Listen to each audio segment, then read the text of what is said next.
Frank Morrison found the first body at dawn, sprawled in the dirt just inside the hen house door, where it had died trying to escape. 3 more lay scattered near the roosts, their necks broken clean, not a drop of blood consumed. The killer had taken nothing, just killed for the savage joy of it. Eleanor stood in the doorway behind him, her hand pressed against her mouth. 7 hens dead. 7. That was $11 in replacement pullets they did not have, plus all the eggs those birds would have laid through summer. The property tax bill sat on the kitchen table, due in 3 weeks, and they were already short $14, even before this. Frank knelt beside the nearest body, examining the wound. Small punctures at the base of the skull, precise as a surgeon's knife. "Weasel," he said. His voice came out flat. "Got in through that loose corner of wire I kept meaning to fix." Eleanor did not say anything. She did not need to. They both knew Frank had walked past that flapping wire mesh twice a day for 2 weeks, telling himself tomorrow he would tack it down. Tomorrow had finally run out of road. The Morrison farm sat 4 miles outside Willow Creek, Iowa, in that stretch of black soil prairie, where a man could grow corn tall as his barn if the weather cooperated, and the insects did not eat him alive first. Frank's grandfather had broken this land in 1887, and 3 generations of Morrisons had scratched out a living here through drought and depression and 2 world wars. The hen house behind the barn was older than Frank, built from hand-hewn oak that had weathered to the color of old iron. 32 Rhode Island red hens and 1 rooster called it home, or they had, until last night. Frank buried the dead birds before breakfast, digging fast and angry while the sun climbed higher. The remaining 25 hens huddled on their roosts, too traumatized to come down for their morning feed. General the rooster paced back and forth in front of them, neck feathers still flared from the attack, trying to protect what was left of his flock from a danger that had already passed. At breakfast, Eleanor set a plate of eggs and fried potatoes in front of Frank without speaking. The silence stretched between them like wire pulled too tight. Finally, Frank said, "I can fix that corner today. Tack it down proper." Eleanor refilled his coffee cup. "And the rest of the hen house? That wire's been up since your grandfather's time. How much more of it is ready to pull loose?" Frank had no answer for that. The truth sat heavy in his gut. The whole hen house was a disaster waiting to happen, held together with rusty staples and optimism. Chicken wire that had been considered good enough in 1890 might not be good enough now. Not with every predator in the county knowing exactly where to find an easy meal. "Carl Hansen might have ideas," Eleanor said quietly. "His hardware stores sold materials for every hen house in 3 counties. If anyone knows what actually works." Frank pushed back from the table. The International Harvester needed a new bearing. The North 40 acres needed plowing before the weather turned, and he had a dozen other jobs that could not wait. But Eleanor was right. Fix this wrong, and they would just keep losing birds until the flock was gone, and with it the egg money that paid for sugar and coffee and Eleanor's only store-bought dress. Carl Hansen stood behind the counter of his hardware store on Main Street, sorting through a shipment of fence staples with the methodical patience of a man who had been doing the same job for 32 years. He looked up when Frank walked in, took one look at Frank's face and said, "Predator trouble." Frank explained about the weasel attack. 7 birds dead, loose wire mesh. A hen house that suddenly felt about as secure as a screen door on a submarine. Carl set down the staples. "Chicken wire? Same my grandfather put up. There's your problem." Carl walked to the back of the store and returned with a roll of material that looked different from regular chicken wire. Heavier, tighter weave. "Hardware cloth, 1/4-inch mesh. Weasel can slip through chicken wire easy as water through a sieve, but this stops everything except maybe a mouse." Frank turned the roll over in his hands, feeling the weight of it. "Cost? 32 cents a running foot." Frank did the math in his head. The hen house had maybe 40 running feet of wire across windows and door.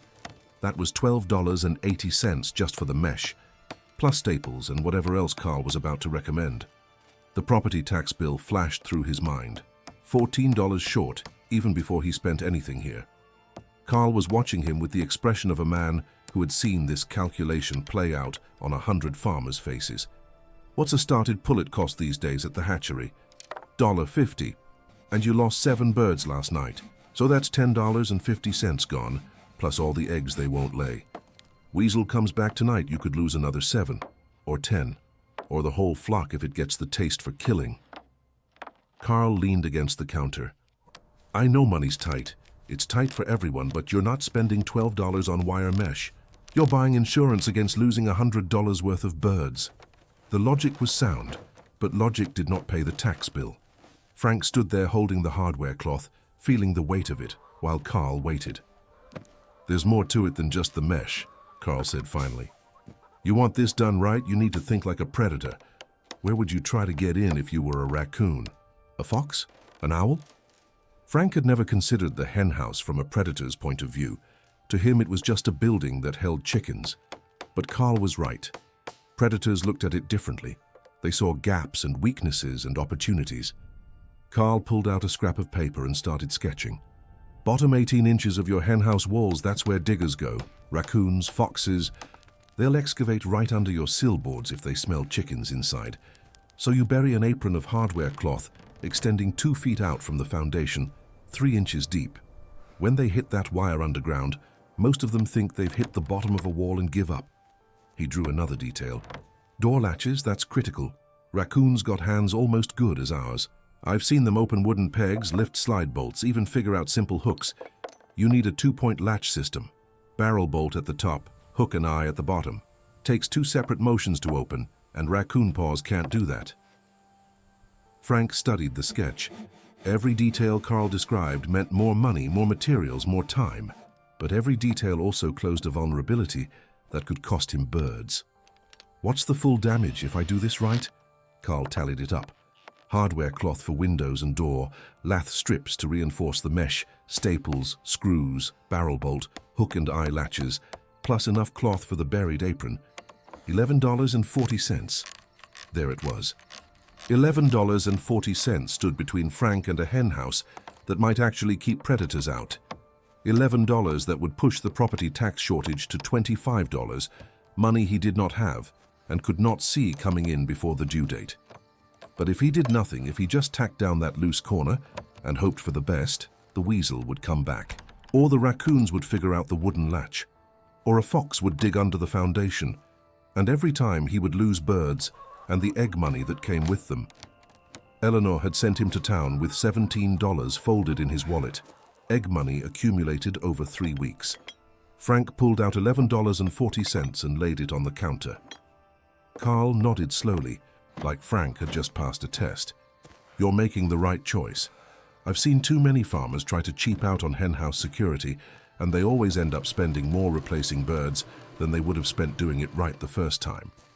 Frank loaded the materials into his pickup truck and drove home. The International Harvester still needed that bearing. The North 40 still needed plowing.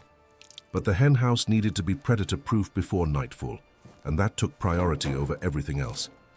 He spent the afternoon tearing off old chicken wire and installing hardware cloth with the focused intensity of a man racing darkness. Each window got measured, cut and secured, with staples driven in every 3 inches around the perimeter, then reinforced with lath strips screwed through the mesh into the frame. The wire could not pull loose because it was trapped between wood and more wood, screwed down permanent. The door required building a new frame from scratch. Frank worked fast but careful, cutting 1x3 pine to exact lengths, assembling a frame that was light enough to open but strong enough to resist force. He stretched hardware cloth across it, secured it with the staple and lath method, then installed the barrel bolt at the top and the hook and eye latch at the bottom. When he tested the latches, the whole assembly felt solid as a bank vault. The buried apron would have to wait until tomorrow. Digging 72 feet of trench 3 inches deep would take hours, and the sun was already dropping toward the western horizon. Frank closed up the henhouse with his new latches, checking them twice, then headed inside for supper. Eleanor met him at the door with a basin of warm water to wash the sawdust and dirt from his hands. She had seen the materials in the truck bed, the hardware cloth and lath strips. "All of it?" she asked. "All of it." She nodded once, satisfied. They would figure out the property tax somehow, they always did. That night, Frank lay in bed listening to the darkness outside, straining for sounds that might indicate predators prowling near the henhouse. Every rustle of wind through the elm trees made his eyes open. Every distant dog bark jerked him half awake. At some point past midnight, he finally fell into exhausted sleep, dreaming of weasels with hands like raccoons and raccoons that could fly like owls. He woke at dawn and walked out to the henhouse expecting the worst. But when he opened the door, 25 hens greeted him with their usual morning sounds, every bird alive and healthy. No bodies scattered across the floor, no feathers drifting in the air, no blood on the walls. Frank stood there in the doorway, feeling something loosen in his chest, some knot of tension he had been carrying since finding those first dead hens yesterday morning. The hardware cloth had held, the latches had held. The henhouse was secure, at least for now. But the job was not finished. The buried apron still needed installing, and Frank knew from Carl's explanation that digging predators posed just as much threat as weasels slipping through wire mesh. He spent the next morning excavating a trench around the entire henhouse perimeter, working through soil that ranged from soft loam to clay, packed hard enough to dull his shovel blade. His back ached, and blisters rose on his palms, but by noon he had 72 feet of trench ready. Frank unrolled hardware cloth along the trench, positioned it tight against the henhouse foundation, and backfilled the soil over top. From ground level, nothing showed except grass and weeds, but underground, that buried wire mesh created a barrier that would stop any predator trying to dig beneath the walls. He was tamping down the last section of backfill when he heard Eleanor calling from the house. Company was coming up the drive. Frank straightened, his back protesting, and saw Jim Peterson's truck pulling into the yard. Jim climbed out carrying a toolbox and wearing the expression of a man who needed help but did not want to ask for it. "Heard you had weasel trouble," he said. News traveled fast in farming communities. Frank nodded. "Lost 7 birds 2 nights ago. I lost 9 last night." Jim's voice was tight. "Same thing. Killed them all, didn't eat a one. My boy found them this morning." He looked at the henhouse, at the fresh soil around the foundation, at the new hardware cloth visible through the door. "Carl Hansen said you were doing this right. Said if I wanted to stop losing birds, I should come see what you were doing." Frank showed Jim the hardware cloth installation, the lath strip reinforcement, the 2-point latching system, and explained the buried apron concept. Jim listened with the intensity of a man memorizing instructions for his own survival. When Frank finished, Jim asked, "What did this run you?" $11.40. Jim whistled low. That was real money, the kind of money most farmers did not have sitting around loose. But he had just lost 9 birds, and 9 birds at $1.50 each was $13.50, not counting lost egg production.